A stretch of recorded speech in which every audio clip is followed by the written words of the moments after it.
Now, aside from the physical limitations placed on citizens during a security threat, the public also suffers from a number of psychological consequences that follow terror-related news, especially in a country like Israel, which by and large is still traumatised by previous terror attacks. And joining us to highlight this mental strain, psychologist Dr. Kamila Forkosh Lavan with us in studio.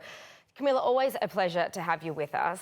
No doubt, of course, it's terrifying for those actually living up on the border with Lebanon when a terror incident like this takes place. But of course, it does permeate the entire psyche of Israelis. Talk us a little bit about how Israelis react to these kinds of incidents. So interestingly enough, while, as we know, PTSD is very, very high in the country in general, and part is because, going through the army and things like that.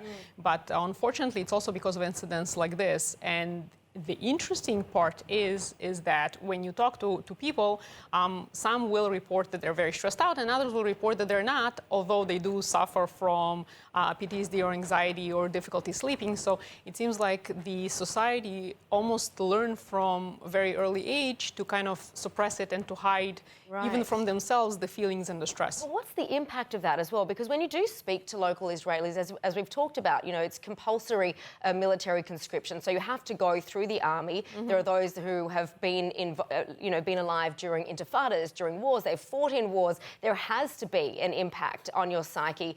Yet it's almost like a badge of honour to have coped through it and to be strong. But then, of course, there is this psychological impact that nobody's talking about. Talk us through what that impact is on the day-to-day life for Israelis. So it's again, for the perspective matters as well, very, very much. So for a lot of people, just the opposite, like going through the army, it's very empowering, okay? And they feel like, okay, now I know how to defend myself and I can defend others as well, and to be part of the country, which is really like the national spirit is very, very big. Even often if people don't go to the army, they want to still volunteer, do something that's kind of give back to the country, yes? Right. That's on one hand. On the other hand, for some, it's very, very difficult, and they do not want to go through the army because they're also very, very scared, especially those that are maybe going to be in fighter units and they just don't really want to be there, right? So that's very important to know that there are ways to actually get out of that.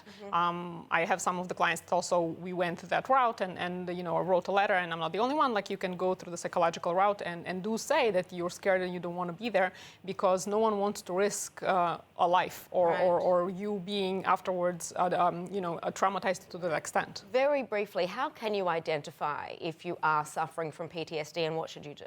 So science, like PTSD is just a word for a bouquet of different disorders put together, yes? Psychological difficulties, trauma. Yes. And so there is anxiety, there is difficulty sleeping, sometimes there's problems with appetite. One of the things that is very like hallmark, yes, is flashbacks and feeling as though you're in that space. If you're not sure, though, if your loved one is going through something like that, do turn to somebody because it's very serious. And as we always say, there is no shame in reaching out for help. In fact, you're helping yourself and others. It's a very strong thing to do. Kamila, thank you. Thank you.